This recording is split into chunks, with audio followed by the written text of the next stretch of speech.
Starting now, this is called linear, quadratic, and exponential model. So basically in this section what they do is they give you a bunch of points and you have to figure out whether the points represent a linear, a quadratic, or an exponential equation. And in a couple of cases we actually have to figure out the equation, what it is. Okay? So if it's a linear equation, guess what shape that makes when you graph it? It makes a linear. What do you mean by a line, right? So if it's a linear equation, it makes a line like that. So that's a linear model. Okay? Quadratic, we already discovered. That makes something that kind of looks like a U, or otherwise known as a what? A parabola. Okay, that's not a very good U, but it's a parabola, so that's a quadratic model. And then, does anyone remember from a chapter or two ago what an exponential model looks like? Exponential model.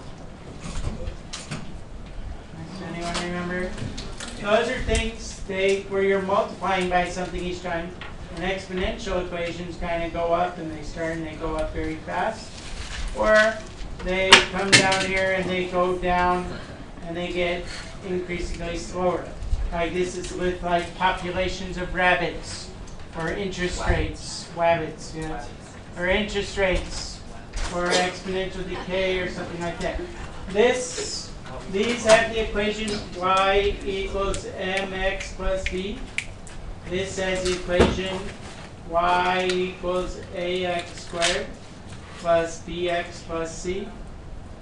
And even though this is a chapter on quadratics, we're talking about how do you determine when something is quadratic or exponential or something like that. And this one has the equation y equals a times b raised to the x power. So these are the three different things that they're going to give you some tables or some points, and they're going to say, determine, is this an exponential function, is this a linear function, is this a quadratic function, and so on. So in order to do that, I'm going to give you some graph paper. I made you guys some nice graph paper. Here you go. 1, 2, 3, 4, with tons of little graphs on it. So you can take your notes on here, you can also do your homework on here. Or use it for your homework. 1, 2, 3, 4. 1, 2, 3, 4. 1, 2, 3, 4. 1, 2, 3. Hey, that's very good notes there. 1, 2, 3.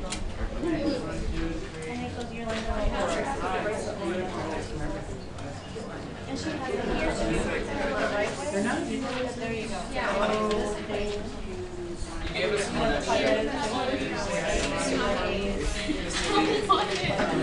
Oh my God.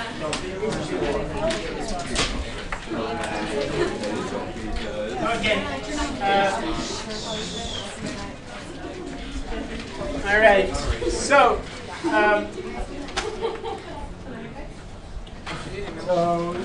there we go. So graph each set of points which model is most appropriate. So you ready? So I'm going to get some graph paper here. Aiden, can I have your folder, please? Can I get graph paper? Sorry. File, preferences. References. New page setup. Vertical. Okay. Okay. Let's see what happens if I do a new page. Ooh, look at that. Graph. Graph. The points.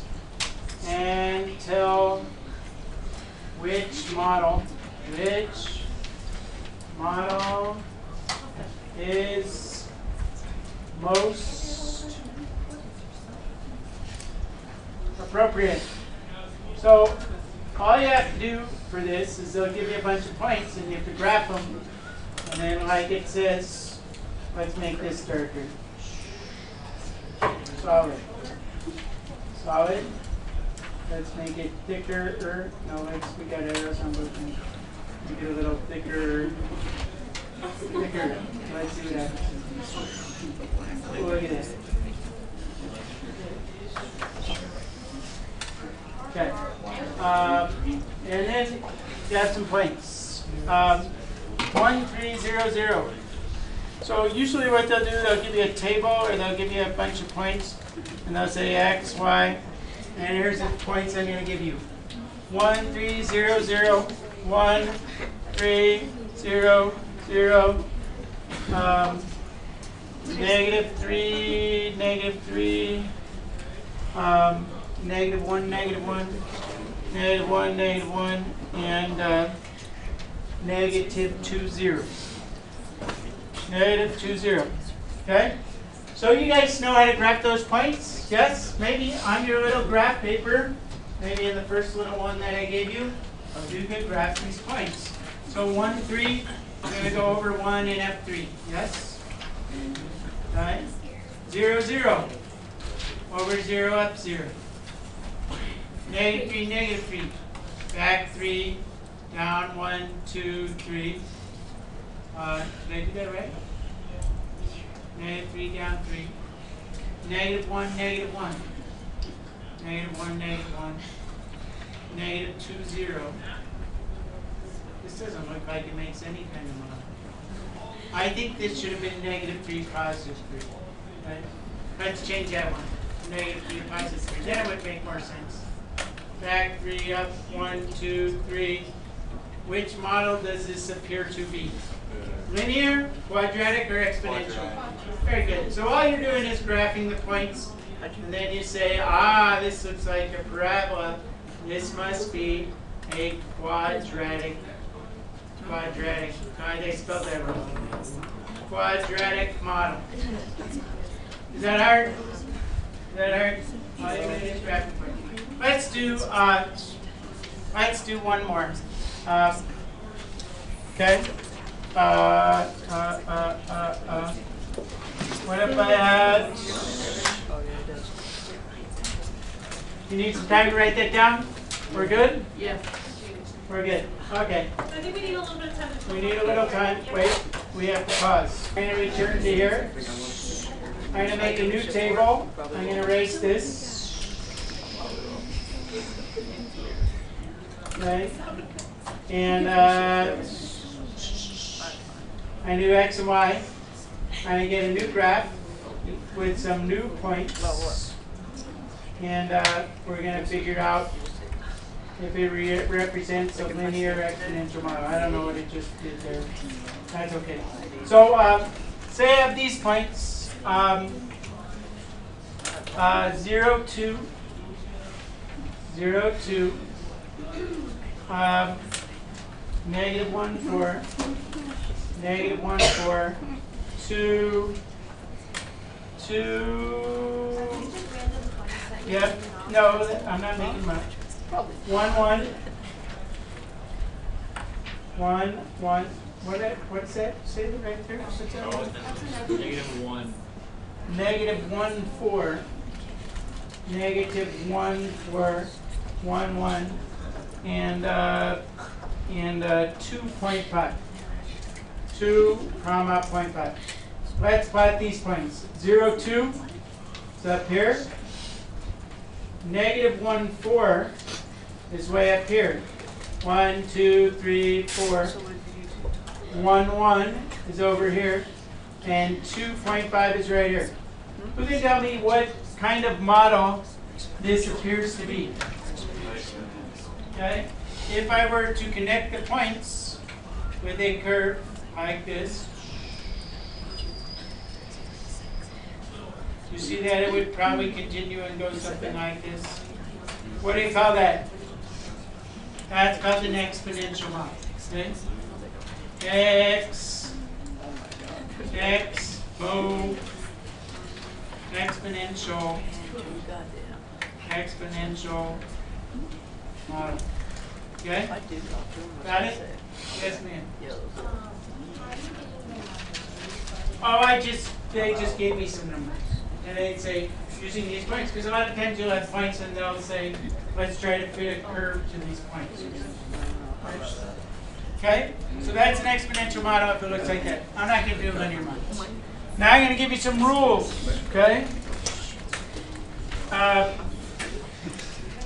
Okay, can I erase this one? So you guys writing this down? Straight up. Straight up.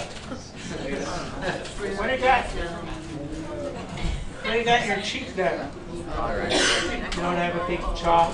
Okay, good. Jolly Rancher. All right. Okay, so here's the rules. I needed to know. Rules.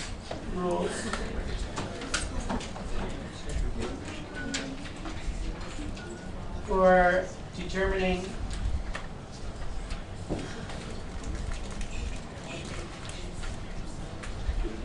type of function. So you're going to have 3 rules, and I'm going to give you 3 examples. So pay attention. If the common difference,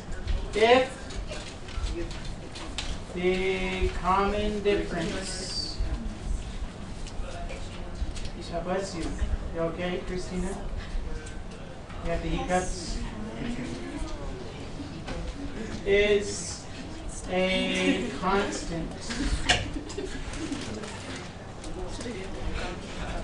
These are 3 very important things that you guys are going to want to write down. Show me the conversation.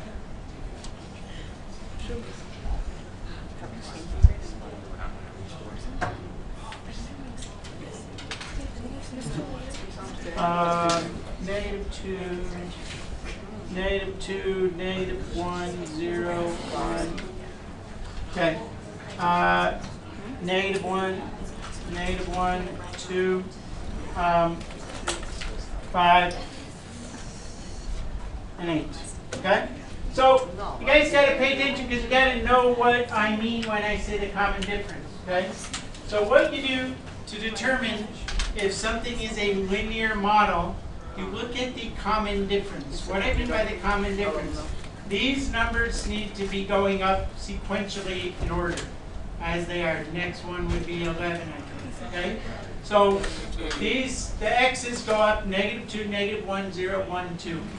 And these things, the difference, what's the difference from -1 to 2? 3. What's the difference from here to here? 3. What's the difference from here to 3? What's the difference from here to here? 3. This is called a common difference. Common difference of 3. Okay? Of 3. So this is a linear model. If I were to graph this equation, y equals, what does that common difference tell you in a linear model? Anyone know? It's the slope. 3x plus, when x is 0, y is 5. So this would be y equals 3x plus 5. That would be the equation of that. Okay? Because when x is 0, y is 5, so that's the y-intercept. So this has a slope of 3 and a y-intercept of 5. All that? Got that, Sage? You already know that? You are a sage, the sage of knowledge. I mean, sorry, talking the wrong kid. Sage, did you know that already? I was talking to no one. Okay, sorry about that. All right. All right. Okay, so write that down, please. Write that down. Y equals 3x plus 5. If I were to graph this, it would look something like that, where this is 5. Whoops, I just erased everything. Where it goes through 0, 5, and has a slope of 3. Okay? If, watch this. This is kind of interesting. If the second common difference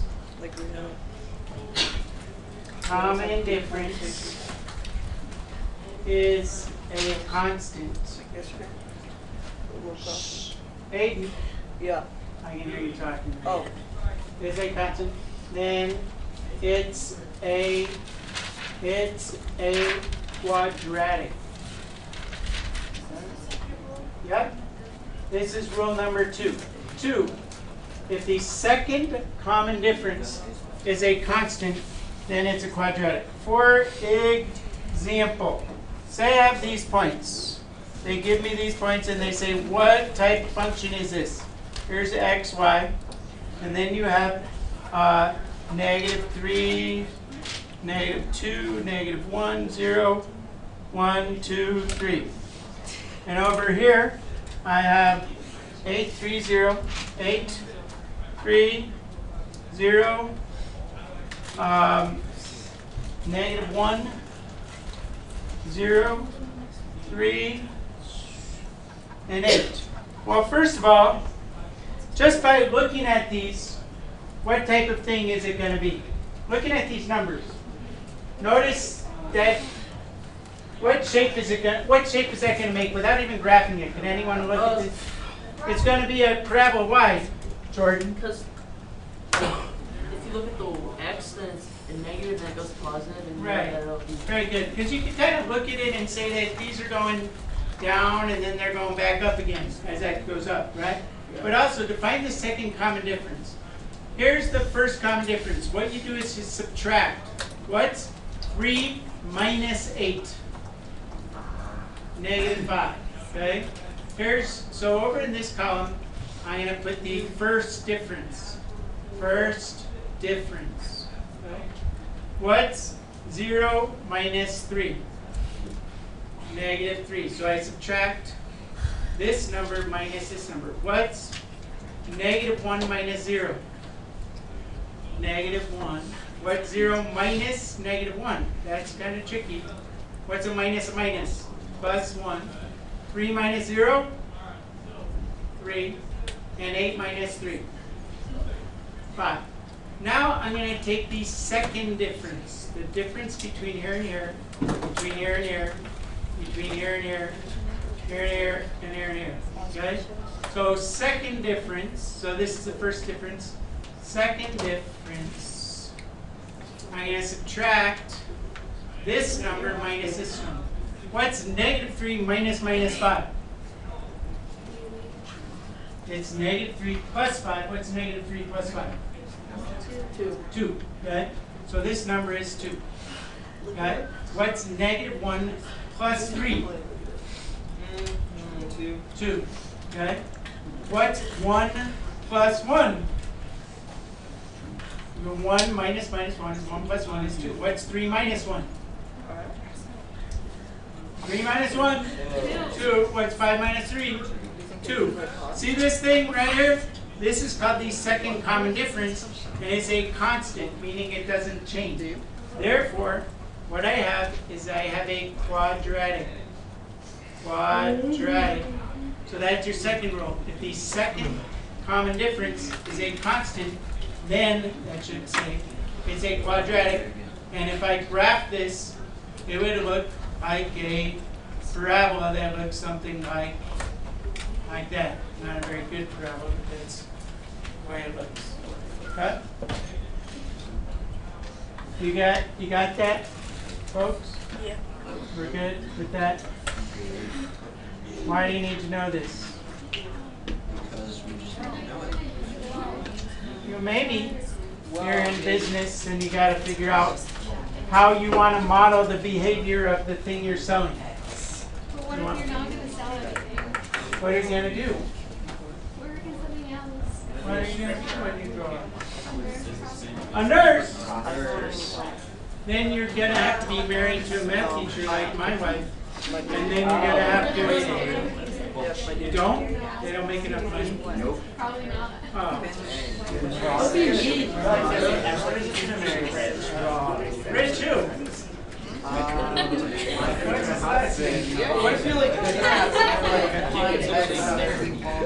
Okay, so, hey, we're not on. No, really, my wife's a nurse. She calls me all the time to ask me math questions. How do you want it? Because she's a baby nurse. How do you give this baby a dose of, 3/4 of 1/8 or something? I know not like fractions they use a lot, but there's some math they have to do. Anyway, next one, 3. If the common ratio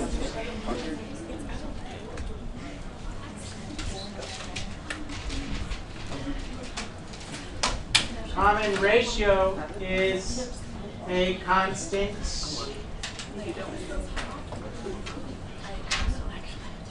then exponential. Okay? Okay? So, you guys, if the common ratio is a constant, then it's exponential. I'll show you what I mean by that. Okay? So, x, y, you're given a bunch of points. -2, -1, 0, 1, 2. And you get points that look like this. 0.25, 0.5, 1, 2. What do you think comes next here? Who thinks they know what comes next? Orion, please. Stop goofing around. 3. No, look. 0.25, 0.5, 1, 2. Who said that? Very good. Oh, who said that? Austin? Jess. Jess? Good. 4. How do you know that, Jess or Austin? What am I doing each time? Multiplying by 2. Okay? So the common ratio is, as these numbers go up by 1, what am I doing to this number to get this number? So I'm timesing it. So another way to find the common ratio is by division. Okay? But let's not do this. Let's just say, these guys realize I'm multiplying by 2 each time. So 0.25 times 2 equals 0.5, right? 0.5 times 2 equals what? 1. 1 times 2 equals 2. 2 times 2 equals 4. So what would be the next number as I put it down here? 8, right? 4 times 2 gives you 8. 8 times 2 gives you 16. So that would be 4. So if I were to graph these points, -2.25, that's a little bitty number, right? It'd be like over here. Then -1.5, it would be a little bit higher. Then 0, 1, it would be a little higher. Then notice that these things start going up faster. 1, 2, 2, 4, 3, 8. And I have something that looks like this, which is an exponential function. The common ratio, this is the common ratio, okay? The number that I'm multiplying the previous number by to get the next number, okay? The opposite of multiplying is dividing. So if I divided 1 by 0.5, I would get that common ratio. 2 divided by 1 is 2. 4 divided by 2 is 2. 8 divided by 4 is 2. That's another way to find it. Or like these guys do, you just kind of look at it. Okay, what am I doing to this to get this? Okay? So that's my 3 things. So number 3, if the common ratio, the multiplier is a constant, it's exponential. If the second, okay, world data, that's right. So someone asked me when are we ever going to use this. I don't know if you're ever going to use this, but in case you were, okay, modeling real world data is trying to show you when you might use it in real life. Okay? So the data at the right give the value of used car over time. Which type of function best models the data? Write an equation to model that data.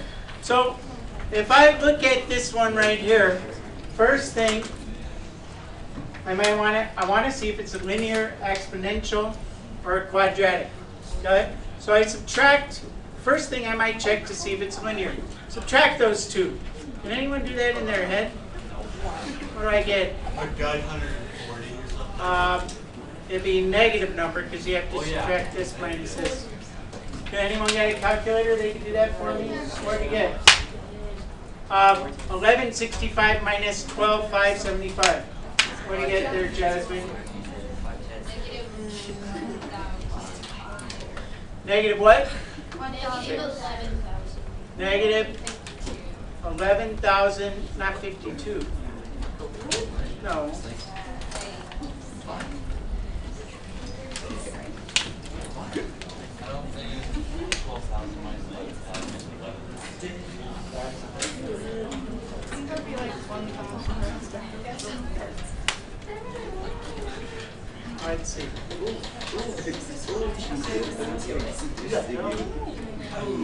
Jordan. What's 1 plus 1?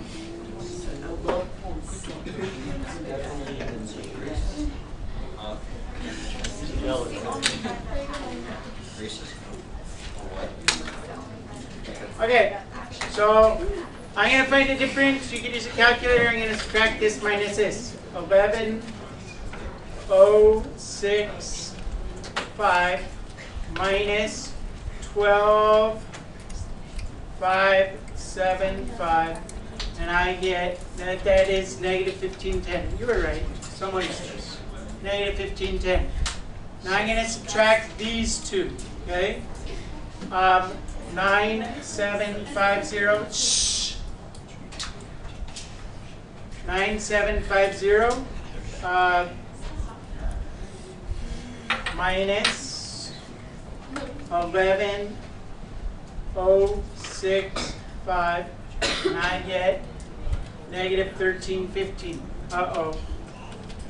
Doesn't. Let's subtract one more. 8520 minus 9750. I get negative 1230. Does this look like it's going to be a linear model? No. Okay? And I'll tell you what, if I subtract the second difference, I can see that I'm not going to get a constant either, because these are like 200 apart, and these are only about 100 and something apart. Okay? So what I'm going to do, I'm going to try division. All right? And so, because division will tell me, if I divide this number by this number, that will tell me what I'm multiplying this number by to get this. So I'm going to go 11,065 divided by 12,575, and I get 0.88 about. Okay? So 0.88, that's my ratio, common ratio. I'm going to divide this by this. 9750 divided by 11,065, and I get 0.88 again, or about 0.88. 0.88. And then I divide this by this again, I get 0.88. And then I divide this by this again, I get 0.88. Which type of model is this? Linear. No, it's not linear. Exponential. Thank you. Okay? That's an exponential model. Okay? Because the ratio R is equal to about 0.88. And then they asked me to write an equation. Okay?